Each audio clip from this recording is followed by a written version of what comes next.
নমস্কার সবাইকে সুন্দরবন ডায়েরিতে অনেক অনেক স্বাগত জানাই। এখন সকালবেলা মা মেয়ে দুজনে একসঙ্গে আজকে ডায়েরি পর্বটা শুরু করলাম। আপনারা সঙ্গে থাকুন, দেখতে থাকুন আজকের সম্পূর্ণ পর্বটা। আশা রাখছি ভালো লাগবে। আর যারা নতুন দেখছেন আমাদের চ্যানেলটি সাবস্ক্রাইব করে সবাই পাশে থাকবেন। মা সবাইকে গুড মর্নিং বলো, সকালে উঠে এখন গুড মর্নিং বলো। আমি তো বিছানা থেকে ওঠার পরপরই সাথে সাথে কি করে টের পেয়ে যায়, সঙ্গে সঙ্গে উঠে গেছে। তো যতটা এদিকের কাজ গুছিয়ে নেওয়ার, একটু কাঁদছে একটু খেলছে, চুপ করে আছে ওর বাবার পাশে। তো করে নিয়ে ওকে তুললাম, ওর বাবাও উঠে পড়েছে।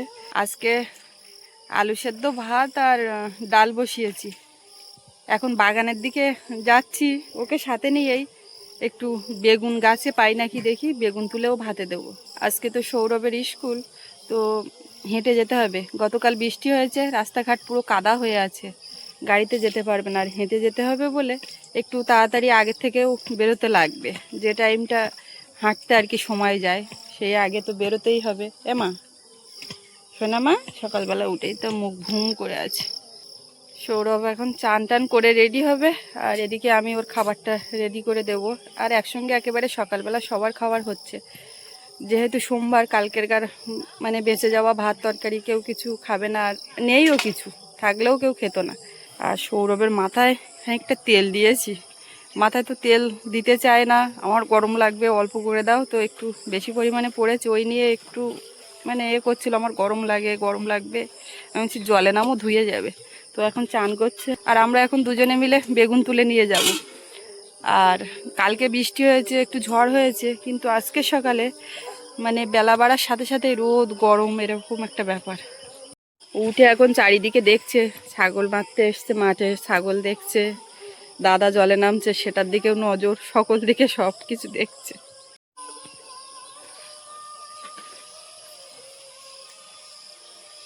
ছাগল কোথায়?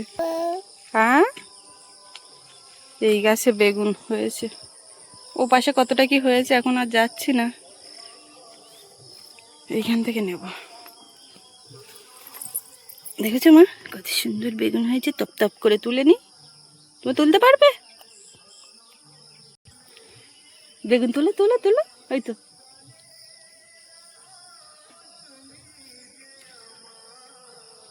নতুন দৃশ্য আজকে, কে বেগুন তুলছে। হচ্ছে হচ্ছে, খুব চেষ্টা চালাচ্ছে।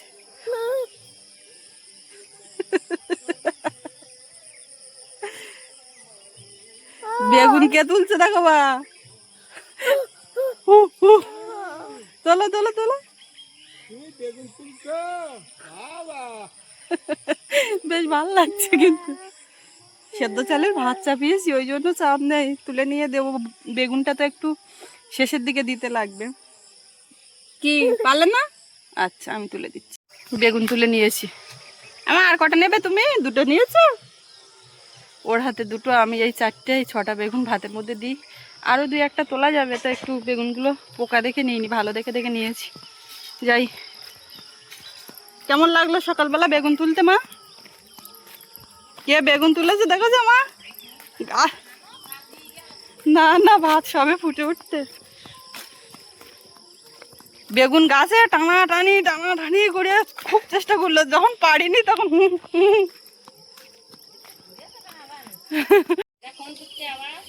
ফোন নাই, অ্যালার্ম বাজছে। বাবু কি খবর? ওঠো ওঠো, মাথার তেল ধুয়েছে? ওর মাথায় নাকি আমি বেশি করে তেল দিয়ে ফেলেছি। ধোও তাড়াতাড়ি, ধুয়ে আর উঠে পড়ো। আজকে হেঁটে যেতে হবে কিন্তু। না, তেল ধোয়া যায় না, ধুয়ে গেছে। তুমি ওঠো ওঠো ওঠো, ঝপ করে ওঠো।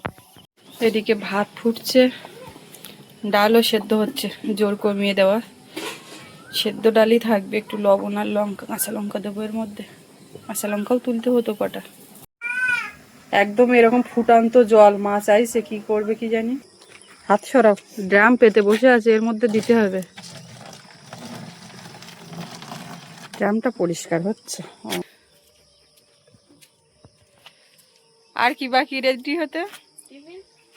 টিফিনের চিন্তাটা তোমার না, ওটা আমার।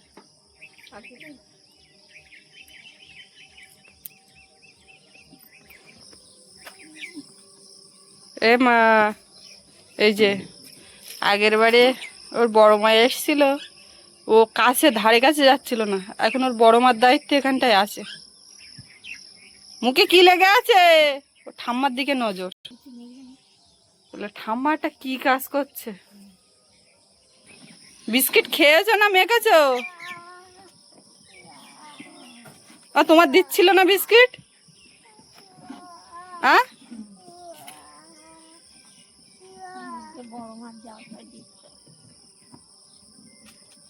সেদিকে সব ঠিক আছে। আমি এখানে বেশিক্ষণ দাঁড়ালে আমার কাছে চলে আসবে। সৌরভকে স্কুলে দিতে যাব। গতকাল বৃষ্টি হয়ে রাস্তাটা কাদা হয়ে গেছে।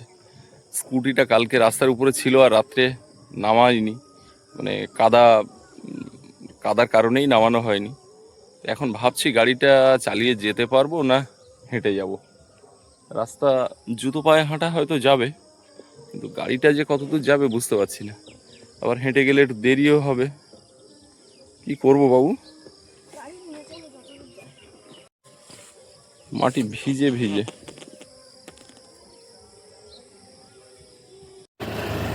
খুব সাবধানে যাচ্ছি। রাস্তা কোথাও একটু শুকনো, কোথাও একটু কাদা, এরকম হয়ে আছে। হেঁটে চলে যেতাম যখন আমার শরীর খারাপ হয়েছিল না, ওই দিন থেকে আমার বাঁ কাঁধে ব্যথা।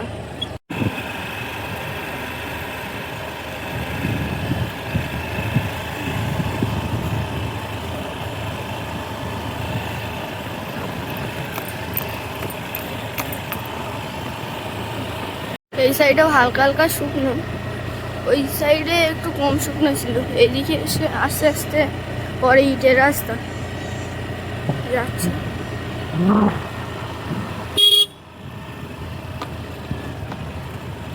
ছেলে আর ছেলের বাবা তো গাড়ি নিয়ে চলে আসলো। প্রথমে সিদ্ধান্ত হেঁটে আসা, এখন আমি জানি হেঁটে আসতে হবে যখন, তুমি তাড়াতাড়ি নিয়ে ওকে যাও। এবার রাস্তায় উঠে দেখি সে গাড়ি নেই, আমি শাড়ি পরছি, এর মধ্যে ওরা চলে আসছে। আমি পেছন পেছন হেঁটে আসলাম। ওই এসে একটু বাজারে মুদিখানার দোকানে কিছু কেনাকাটা করলাম, আর এখন এই জুতোর দোকানে এসেছি, জুতো নেবো আমার এক দেওরের দোকানে। তো সেখানটায় আসলাম।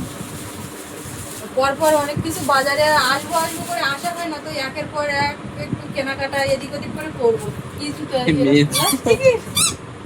ওরে বাবা, এই বাঁশি বাঁধতে এ মেয়ের পা বলো যথেষ্ট লম্বা আছে না। আর এরকম প্লাস্টিক বাঁধতে একটু ভালো মতন দেখো, একদম হাই কোয়ালিটি দেখা যা আছে তোর এখানে টপ। আমার দোকানে সবচেয়ে ভালো দেখো এরকম। আসলে কি বলতো, এখন গরমে একটু সামান্য পড়বে, হালকা বেল্ট, একটু চটি মতন, এত ইয়ের দরকার নেই। পা ফেলবে তো মাটিতে, দেখাবার মাটিতে দাম না দিয়ে জুতো। ও নাও না, ও এক জোড়া নাও। সে নিচ্ছি, কিন্তু ওই যেগুলো বাবু করতো না একদম সিম্পল, এগুলো খারাপ না, এগুলো এই হার্ড টাইপের না, ভালো। আচ্ছা ঠিক আছে, আর কি আছে তুমি দেখাও দেখি। মেয়ে যখন আমি আসি মানে লুকিয়ে আসতে হচ্ছে প্রত্যেক সময়। এই কদিন উঠে উঠে যদি মা বেরিয়ে যায় একটা খারাপ না।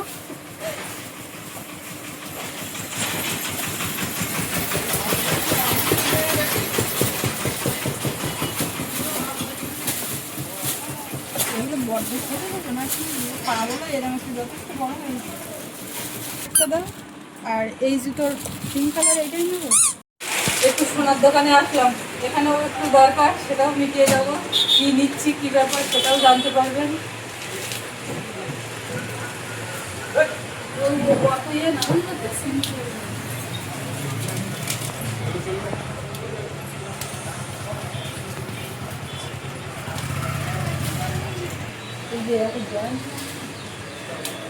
এইগুলো যে কতবার বাজার থেকে সব দরকার মোটামুটি মিটিয়ে আমরা এখন বেরিয়ে পড়লাম। বাজার থেকে হয়ে এই ডান পাশ দিয়ে যেতে হবে, এইদিকে গেলে আপ্যায়ন, এদিকে যাচ্ছে আমাদের নতুন বাড়ির ওখানে, এই রাস্তা দিয়ে।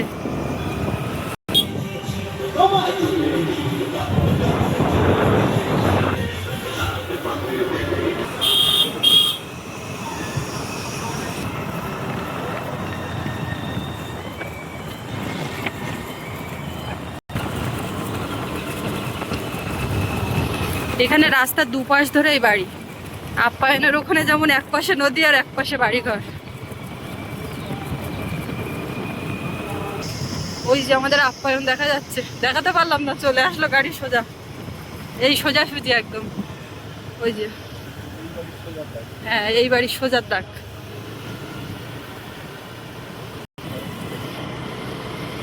ওই যে আপ্যায়ন দেখা যাচ্ছে এখান থেকে।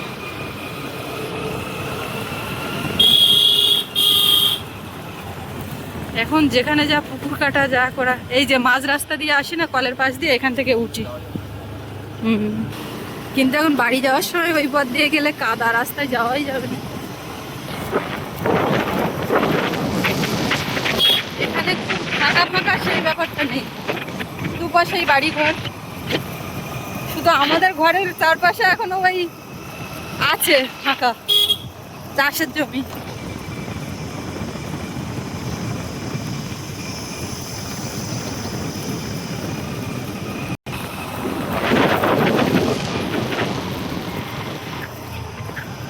এসে গেলাম। Welcome madam, welcome. অনেকদিন বাদে, থ্যাংক ইউ।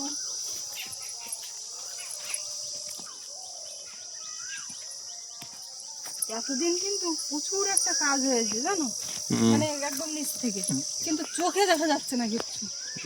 এইবারে চোখে দেখা যাবে, এই এইবার কলমগুলো চোখে উঠে দেখার গেলে। মতন কাজ না হলে যেন চোখেই পড়ছে না, অথচ কাজের শেষ নেই।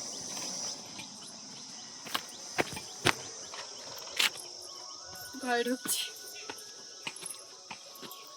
কালকে বলছিলে কি কাজ হয়েছে? এই গোড়ার এই স্ট্যাটার তৈরি করা হয়েছে কলমে। এই যে বৃষ্টি হয়েছিল না, এই বালি বালি উঠেছে উপরে। হ্যাঁ, সাথে সাথেই তো বৃষ্টি হয়ে ধুয়ে দেওয়ার মতো। ওই এখানটা যাওয়া যাবে না, বাঁশ তো। নদী রাস্তা শুকিয়ে গেছে, নোনা মাটি তো। আর এখানে প্রতিনিয়ত জল দেওয়া হচ্ছে তো মাটি বসানোর জন্য। মাটি এমনি বসে, এদিকে মধুমাখা হরিনাম হচ্ছে, ভেসে আসছে। ঘরে দাঁড়িয়ে এইটা আছি। ধরো তোমার ঘর, মানে এই মাপ। বুঝতে পেরেছি। কালকে একটা কমেন্ট দেখছিলাম, মানে কি বলবো, কেউ যদি বলেন যে তোমরা সবাই একসঙ্গে থাকো, বাবা মাকে দেখে রাখো, ভালো একটা ভালো এইভাবে কথা বললে সেটা মানে খুব সুন্দরভাবে বলেছেন, তাদের জায়গা থেকে ভালো। কিন্তু এমনভাবে একটা কমেন্ট এসছে কালকে ডায়েরির পর্বে, আমি বাধ্যতামূলক একটু লিখতে বাধ্য হয়েছিলাম যে এত জ্ঞান দিচ্ছেন, এটা নিজের কাজে লাগান। তার কারণ বাবা মা তো আমাদের, এবারে কোথায় ঘরে রাখবো, আমরা কি রাস্তায় রাখবো তাদেরকে? বাবা মা তাদের তো ঘর কোথায় শুনলাম না। আচ্ছা, এই যে ঘরটা বাঁধা হচ্ছে, বাবা মাকে কি রাস্তায় ফেলে রাখবো? ঘরটা হোক, কে কোথায় থাকবে, কি হচ্ছে, তো সেই পর্যন্ত একটু ধৈর্য ধরে দেখুন। তার আগের থেকে এরকম মন্তব্য কেন? তারা কি আলাদা? বাবা মা তো তারা সবার আগে, কারণ তারা কত খুশি। মা ভিডিওতে বলে, শুনবেন, যে ওই পাড়ায় তো আমাদের বাড়ি ছিল, বলে এখান থেকে যখন পিয়ালি চলে যাচ্ছি, পাওনাদার বাড়ি এসছে, তারাই এখন ডেকে ডেকে কথা বলে। মানে মানুষের পজিশন যখন খারাপ থাকে তখন কেউ পাত্তা দেয় না, হেও করে। তো মা ভীষণ খুশি যে তার ছেলে কিছু করছে। তো মা আগের দিন ভিডিওতে বলছিল যে কলকাতায় যখন ওখানে কাজ করতাম তখন সব পাকা বাড়ি দেখতাম, থাকতো, তো সেই জায়গা থেকে আমাদের হচ্ছে, ওরা তো ভীষণই খুশি। আর যা হোক, কিভাবে কি করে আপনাদের সামনেই তো সব কিছু আস্তে আস্তে হচ্ছে। তো যারা বলেন যে মা বাবাকে দেখে রাখবে, মা বাবাই সব, মানে গুরুজন, তাদের আশীর্বাদ দরকার, তো তাদেরকে খুব ভালোই বলবো, তাদের কথা গুরুত্ব দেব। এবং এই কথাটা আমরাও তো মানি, বাবা মাকে অবহেলা করে জীবনে কিছু করা যায় না, সেটা তো মানি এবং জানি। কিন্তু যারা এই কথাটা বলতে গিয়ে একটু অন্যভাবে এদিক ওদিক করে মানে বলেন, পিন দিয়ে কথা হ্যাঁ, বলা, এটা ঠিক মানে মানে মানা যায় না। ওইটা একেবারে ওই সেই বাংলা প্রবাদ আছে, মায়ের থেকে মাসির দরদ বেশি। আমি বাধ্য হয়ে মানে লিখলাম খানিকটা ওই যে রকমই দাঁড়ায়। কত জ্ঞানটা নিজের কাজে লাগান, সে যে নিজের কর্তব্য কতটা পালন করছে সেদিকে দেখে না। তো মা বাবাকে বাইরে রেখে আমরা ঘরে থাকবো, এই চিন্তা ভাবনা আসে কি করে? আর তারপরে যখন আমরা টিনের ঘরে থাকি, তখনকার মন্তব্যগুলো এরকম ছিল যে এখানে ঘর, ওখানে ঘর, এদের কি রুচি, মানে এই রকম কথা, এদের কি রুচি, এখানে টিনের ঘর বাঁধছে, ওখানে টিনের ঘর বাঁধছে, একটা ভালো ঘর বেঁধে বাস করতে পারে না, এদের কি রুচি। আবার ঘর কমপ্লিট হয়ে গেলে তখন আবার অন্য কথা বলবে। তো কোথায় যাব বলুন? সব মিলিয়ে যাকে ওর লোকের কথায় কান থাকতে দিয়ে হবে লাভ না। নেই। কালকে কমেন্টটা এরকম একটা মানে এতটা পাতা লিখেছে, আমি তুমি পড়লাম। পড়ো কখন ওগুলো? আমি সব কমেন্টই পড়ি, ভালো মন্দ না, সবাই আমি ওই ধরনের কমেন্টের ওই সূত্রপাত দেখলে আমি আরো দেখি না। বলে এত কাজ করছে, এই করছে, বসে থাকে না, খাওয়ার মানে ওরকম কাজ করলে সবাই খাওয়াবে। আরে বাবা, তারা কাজ করছে কোথায়? আমাদের বাড়ি কি কাজ করতে আসছে? তারা নিজের বাড়ি নিজে করছে, এই বোধটুকু নেই। আর যিনি লিখছেন তার মনে হয় সন্তানের জন্য তিনি কিছু করেন না, বা সেরকম পরিবেশ নেই, অবহেলিত বোধ হয় না কি, আমি বুঝতে পারি না, আমার মাথায় ঢোকে না এগুলো কি ধরনের কথা। ওসব মাথায় ঢুকিও না, ছাড়ো। না, ঢোকাই না, যাক গিয়ে বাদ দিলাম। মা এইটা করেছে, বাবা এইটা করেছে, আমি সব সময় ভিডিওতে বা সবাই দেখতে পাচ্ছে, আর আমরা দেখাচ্ছি বলেই তো আপনারা দেখতে পাচ্ছেন। তো সেখানে বলে ছেলে একটা কিছু করলো, বর একটা কিছু করলো, সেখানে বলে আরে বাবা, আমরা তো সবাই একই। যাক, ওসব কথা বাদ, আমরা এখন দুজন এখানে একটু বসছি, মেয়েটা বাড়ির দিকে আছে, তো বিভিন্ন রকম প্ল্যান পরিকল্পনা তো আছে। এখানে বসলাম তো, সামনেটা কালো হয়ে যাচ্ছে, রৌদ্রটা পেছনে। তো আমরা মাচায় সন্ধ্যাবেলা করে তো এসে বসি, মানে আমরা মানে ও বাদে, মানে আমাদের বন্ধু বান্ধব বা লোকজন যারা একসঙ্গে চলি ফিরি। সুস্মিতা খুব একটা দেখতে পায় না, আসে না। বলে, তোমরা কি করো? রাত্রে ফোন করে বলে ওই মাচায় বসে আছে। হ্যাঁ, মাচায় বসে আছে। ও এই বাড়িটা এখানটায় মানে বেশি সময়টা কাটায়, সারাদিন থাকে, সন্ধ্যাবেলা এসেও এখানে থাকে, ওর একটা আলাদা ভালো লাগা, আমি বুঝতে পারি সেটা। আসলে এখানে বসে থাকলে না অনেক অনেক স্বপ্ন, কিছু আশা, চোখের সামনে অনেক কিছু দেখতে পাই, দূরে এই হবে ওই হবে, এই ভাবনাটা ঠিক, এই ফিলিংস গুলো বলে বোঝানো যায় না, কিন্তু আমি বুঝতে পারি। আবার যখন ঝড় ওঠে, ঝড় উঠেছে কিন্তু মানে তুমি বেরো ওখান থেকে। রাস্তায় চলতে গিয়ে যদি দেখো দুধারে একটা সুন্দর বড় একটা বাড়ি, মানে ভাবার দরকার নেই সেই বাড়িটা মানে আজকে ভেবেছে, কালকে ভেবেছে, আর আজকে উঠে গেছে। ওই সত্যি তাই। বাড়িটার পেছনে অনেক স্বপ্ন, অনেক সংগ্রাম থাকে। শুধু বাড়ি না, কোনো একটা বড় কাজ, বাড়ি হতে পারে, গাড়ি হতে পারে, কোনো দোকান পাট, ব্যবসায়ী প্রতিষ্ঠান হতে পারে। একদিনে হয় না, তার পেছনে অনেক স্বপ্ন, অনেক সংগ্রাম, অনেক লড়াই, আত্মত্যাগ, তারপরে তো হয়। ওই জন্য যে করে তাকে অনেক দিন আগে থেকে তার একটা স্বপ্ন থাকে, স্বপ্ন দেখতে হয়। এখানে বসলে সামনে এই কলমের রডগুলো দাঁড়িয়ে আছে, বসেই অনুভব করি যে এখানে এরকম হচ্ছে, ওখানে ওরকম হচ্ছে, ঘরটা এরকম দাঁড়িয়ে আছে। আমি যেন চোখের সামনে দেখতে পাই যে ঘরটা এখানে দাঁড়িয়ে আছে। আর ওর তো এখন যা কাজ, যা কিছু করার, ওই ঘর হয়ে যাক এই করবো, এটা হয়ে যাক এই করব, ওখানে গিয়ে এই করব, মানে ও আর ওখানে আর কিছু করবে না। আর কি বলবো, মানে এটা যা দিচ্ছে, স্বাভাবিক। চড়া রৌদ্র। এবার আর বসা যাবে না, আমরা দুজন একসঙ্গে তো কোথাও খুব একটা বেরোই না, বাড়িতেও থাকি একসঙ্গে, বটে ও সারাদিন থাকলে মানে কাজের মধ্যে, কাজ ছাড়া এমনি অপ্রয়োজনীয় দুজনের বসা এ করার সময় নেই। তো এইখানে এসে বসছিলাম, রোদ দিচ্ছে, বসাটা দিয়ে ঘরের ভিতর ঢুকবে? ঘরের ভিতর তো যা দেখলাম, গোডাউন পুরো জাম। চাবি একটা আছে, ওই গাড়ির চাবির সঙ্গে ইয়ে করে রাখা। হুম, নিয়াদা আছে দেখাশোনার দায়িত্বে। এই ঘরে যখন ওই চালা উঠছিল তখন এসে এখানে দাঁড়িয়েছিল, আমি বলে এই ঘরে ঢুকিনি, এবারে হওয়ার পরে কোনোদিন এই এসছিলাম তো এই ঘরে ঢুকি। গ্যাস আবার নতুন একটা সিলিন্ডার দিয়েছে তো এখানে, আগেরটা শেষ হয়ে গেছে।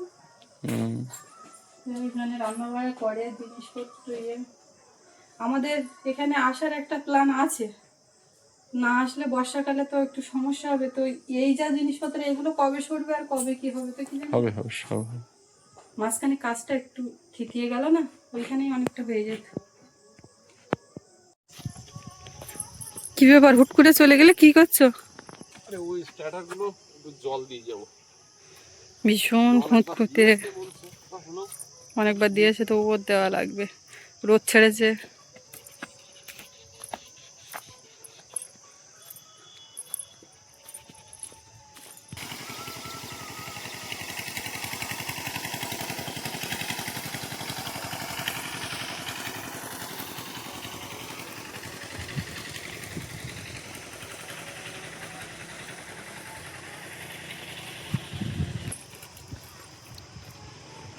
এইগুলো এই কাজটাও দেখো মনে হচ্ছে আর কি একটুখানি একটা কাজ, কিন্তু এর কাঠ মারা এ করা এইগুলো রেডি করতেও একটা সময় গেছে। কাজ এটা না হলে আবার ওই কলমের বোর্ড লাগাতে পারবে না গোড়ায়। বোর্ড মানে ওই যে কাঠগুলো বাঁধবে তাই নাকি লোহার frame। আরো নাকি কিটা কি জানি, আমি তো জানি না। আরে লিন্টেল পর্যন্ত কলম উঠবে তো, তার বোর্ডটা যে লাগাবে ওই তার জন্য ওই স্ট্যাটার তৈরি করা, ওর বাইরে দিয়ে বোর্ড ওই কাঠ মারার মতন ওইরকম মারবে তাই হ্যাঁ। বলছি, সেইটাই বলছি বোর্ড কাঠমারা কেন, লোহার এরকম ওই ওই কলমের মাপে এরকম ফ্রেম আছে আছে। দিয়ে ও, নাট বোল্ট আচ্ছা দিয়ে আচ্ছা দেবে। আচ্ছা আচ্ছা তাতে মশলা দিতে। আচ্ছা, আমি মনে হচ্ছে ওই তক্তা আবার মারবে, তাহলে ওখানে তক্তা কি করে মারবে, ওইরকম সমান হবে কি করে, আমার মাথায় তো এইটা কাজ করছে। দেখিও নি জানিও না তো। ঝপঝপ করে তাড়াতাড়ি দিয়ে নাও কটায়, বাড়ির দিকে মেয়েটা আছে যাব।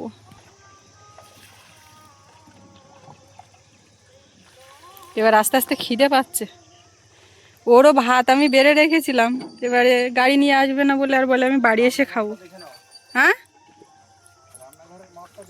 হ্যাঁ, আগের দিন এসে তো দেখলাম, এটা আমার কিচেন। মাপ ঠিক আছে, একদম রান্নাঘরে মাপ ঠিক নি অনেকটা মানে বড় হয়ে গেছে। অসুবিধা হবে না বুঝলে। আমি রান্না করব, তারপরে আমার ছেলের বউ রান্না করবে তো নাকি, ছেলের বউ কোথায় রান্না করবে তুমি কি সেটা জানো? সেটাও ঘটনা। মানুষ কে কখন কোথায় থাকবে কে বলতে পারে, আমাদের জীবন দিয়েই বোঝো না। এটা গরমে এইখানে একটুখানি ঘরে ছায়া ছিল বোধহয়। পিয়ালিতে যখন বিয়ে হয়ে বাড়িতে গেলাম তখন মনে করলাম এটাই শেষ। তারপরে সেখান থেকে যখন পিয়ালি আমাদের ওইখানে বাড়িঘর করলে, ওই রান্নাঘর বা ওই ঘর বাড়ি মনে করলাম এখানেই সারা জীবন। তারপরেরটা তো দয়াপুরে আসা, সেখান থেকেই একের পর এক আপনারা দেখছেন। তো শেষ ঠিকানা কোথায় কে কখন কোথায় থাকবে ওটা তো আর বলার নেই, উপরওয়ালার হাতে সব কিছু। ভালোই রোদ দিচ্ছে, আমি এইখানে এই ঘরের ছায়া এসে দাঁড়ালাম, আর একটুখানি বাকি আছে, জল দিয়ে আসুক তারপর বেরোবো। তেলাপুইয়ের বাচ্চা দেখো সুস্মিতা, দেখেছি বড় তেলাপিয়া ওখানে ভাসছিল, ওই যে ওইখানে ওই চলে গেছে। জুম না করলে দেখানো যাবে না। বলে কি জাল নিয়ে একদিন যাবো ওই পুকুরে তেলাপিয়া মাছ ধরবো, আর ওর ঠামা বলে তোমার কি ওই পুকুরে তেলাপিয়া মাছ খেতে ইচ্ছা হচ্ছে, এখানে এত দেখো মাছ খাচ্ছ? বাচ্চা দেখো, কয়েক হাজার। হ্যাঁ দেখেছি, এগুলো বড় হবে আস্তে আস্তে পুকুর হ্যাঁ, ছেড়ে হবে যাবে। তো। আর আমার একটা ইয়ে, যে ওই পুকুরের মাছগুলো আনলে কতটা এখানে দিতে পারলে ওরা একটু প্রাণ খুলে বাঁচতে পারবে। এখানে গেটের কাজটা এবারে শুরু হবে কয়েকদিনের মধ্যে। নেই তো আমরা এবার বাড়ি থেকে ফিরবো, বেশ একটু সময় এখান থেকে কাটিয়ে গেলাম, জল টল দিয়ে দেখে শুনে গেলাম। তো আজকে এই পর্বটা এখানে শেষ করব। আপনাদের কেমন লাগলো কমেন্টে জানাবেন, আর সবাই ভালো থাকবেন। দেখা হচ্ছে আগামী পর্বে, আর এতক্ষণ সাথে থাকার জন্য সবাইকে অনেক অনেক ধন্যবাদ।